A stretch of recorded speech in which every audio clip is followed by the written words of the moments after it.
rumus ini, saya anggap ini rumus tambahan lah ya. Rumus tambahan itu maksudnya kalian sudah rumus yang siap pakai gitu loh.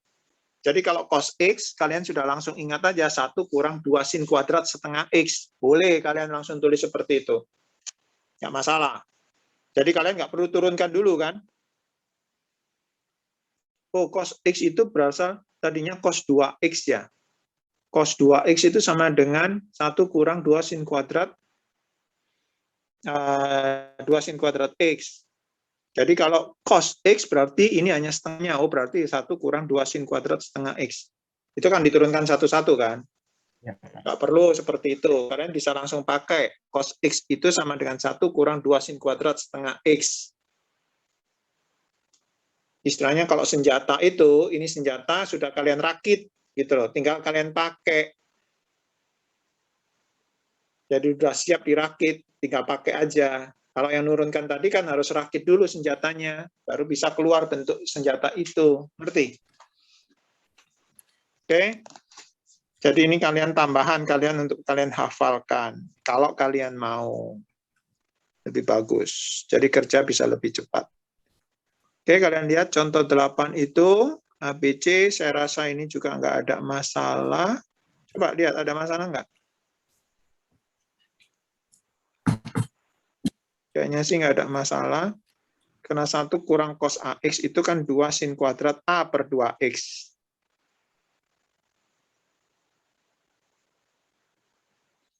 Oke.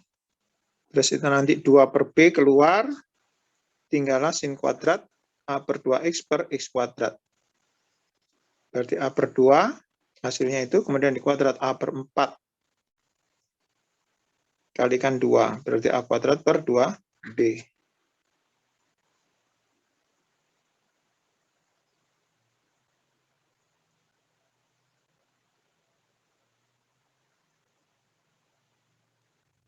Oke ya, ada masalah ya?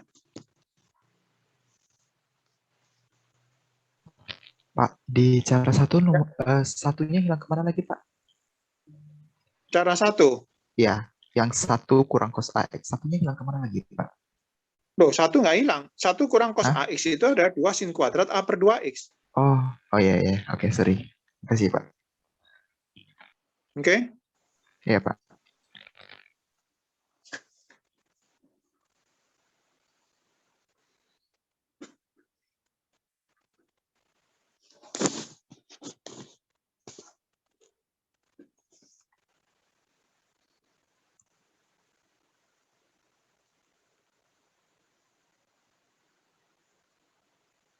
Oke, bagian A, soal A sudah ya, ngerti ya. Soal B saya rasa juga sama.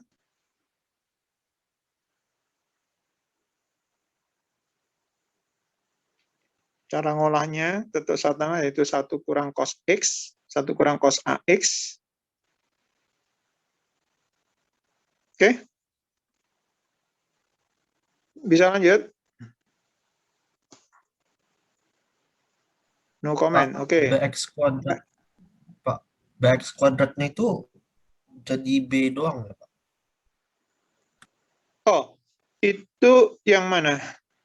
Yang contoh 1, cara 1. Iya, yang cara 1. Oke, kalau cara 1, saya ngerjainnya nggak kayak gini. Oke, saya tetap pakai langkah 1 itu 2 sin kuadrat A per 2X kan, per BX kuadrat. Oke, kalau saya ngerjainnya gini, sebentar ya. Itu A per 2X per BX kuadrat. Oke, saya sekarang mau share whiteboard ke kalian. Kalau saya ngerjainnya nggak kayak gitu. Saya lihat dia kerja pun tadinya agak pusing-pusing. Oke, di situ kan 2 sin kuadrat A per 2X, gini kan? Per BX kuadrat, gini kan? Iya, Pak. Iya, Pak. Oke, di sini yang ini 2 dan B itu kan sebuah bilangan kan? Oke, yang variabelnya di sini kan sebetulnya A. Karena di situ kan A-nya mendekati 0 ya. Gitu kan?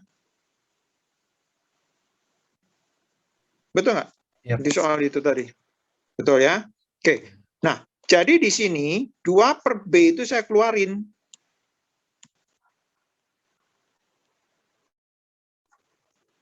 Terus yang ini baru kena limit. Yang kena limit itu yang ini. Sin kuadrat A per 2 X per, sorry, bukan B, per X kuadrat. Bisa ikuti di sini. Masih bisa, Pak. Jadi yang ini tidak kena pengaruh limit. Jadi misalnya limit A mendekati 0 dari 2 per B. Itu hasilnya tetap 2 per B kan. Misalnya limit X mendekati 0 dari angka 1. Hasilnya kan tetap 1. Paham? Teorema limit. Limit X mendekati 0 dari K. K itu konstanta. Hasilnya sama dengan K. Limit X mendekati 0 dari 10. Hasilnya tetap 10. Bisa paham di sini maksudnya? Paham, Pak. Oke. Jadi sekarang yang kita konsentrasi sekarang itu di sini. Nah, ini yang kena limit nih. Yang harus diselesaikan pakai limit. Ini sebenarnya ini sih sebenarnya juga diselesaikan dengan limit tadi. Tapi kan karena ini K jadi hasilnya tetap aja 2 per B gitu loh. Paham? Paham? Halo? Paham, Pak. Iya, Pak. Oke.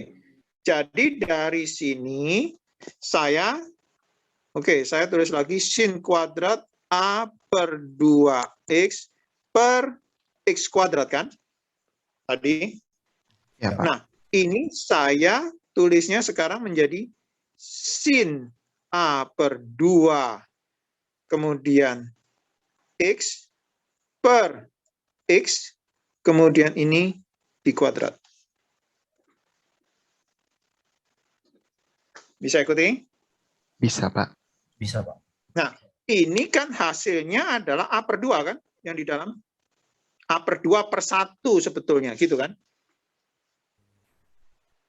Iya, Pak. Iya, Pak. Ingat nggak itu? Nah, kemudian ini dikuadrat, gitu kan? Berarti Ya, Pak. hasil ini semua itu adalah A kuadrat per 4. Betul? Iya, Pak. Betul, Pak. Nah, jadi dari sini saya kembali lagi ke sini. Nah, ini tadi kan A kuadrat per 4, gitu kan? Kemudian yang ininya kan 2 per B. Berarti hasilnya kemudian ini di cancel kan? Ini 1, ininya 2. Jadi hasilnya sekarang, hasil terakhirnya didapatkan berapa? Yaitu A kuadrat per 2B. Bisa? Ngerti? Iya, Pak. Itu kalau saya ngerjain seperti itu. Bisa paham? Kalau saya suruh mahamin yang ini,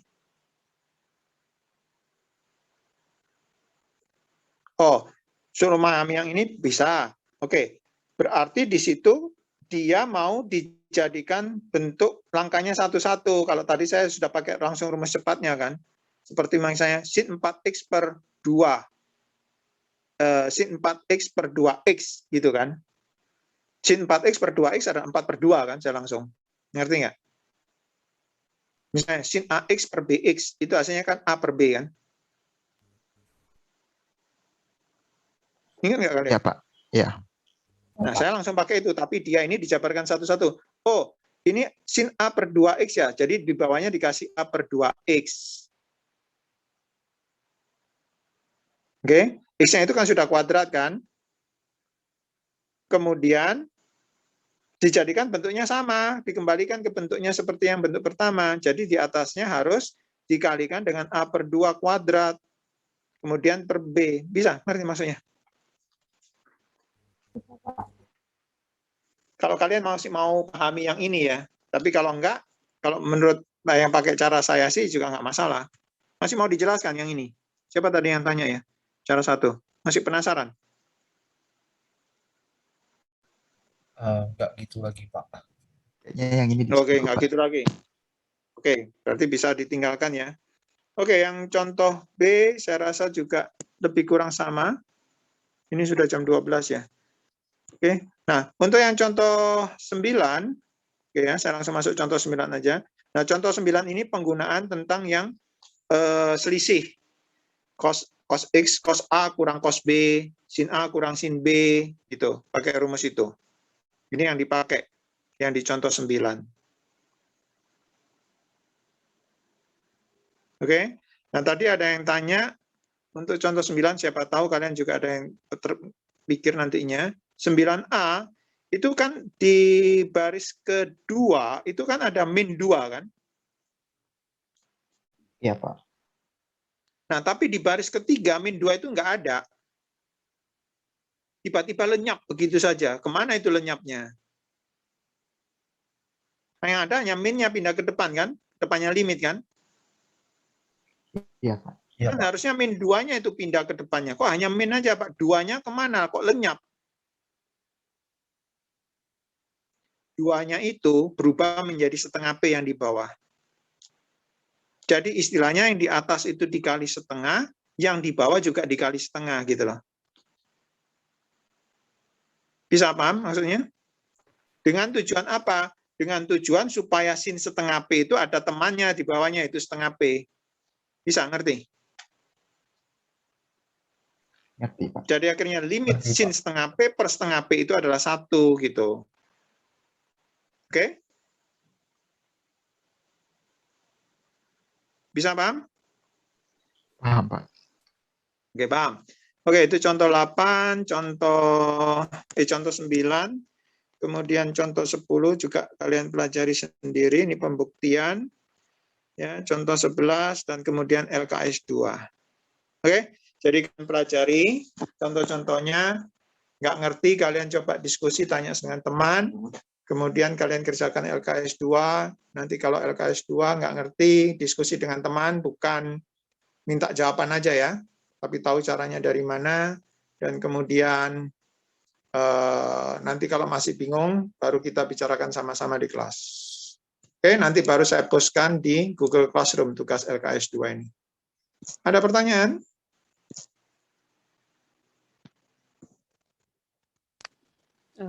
Tidak ada, Pak, saya. Nggak ada. Oke, kalau nggak ada, berarti jawaban dari siapa tadi ya? Siapa tadi? Yang jawab tadi? Halo? Halo? Ya, Pak. Clarita. Oke. Berarti jawaban Clarita mewakili jawaban kalian semua, karena setelah itu nggak ada lagi yang komen. Mungkin karena kalian juga sudah lapar. Jadi pertemuan hari ini sampai di sini. Sebentar lagi saya postkan tugasnya untuk kalian. Oke? Oke, Pak. Oke, Pak. Oke. Makasih, Pak. Bye-bye. Terima kasih, Pak. Selamat siang, Pak. Yuk. Terima kasih, Pak. Selamat siang.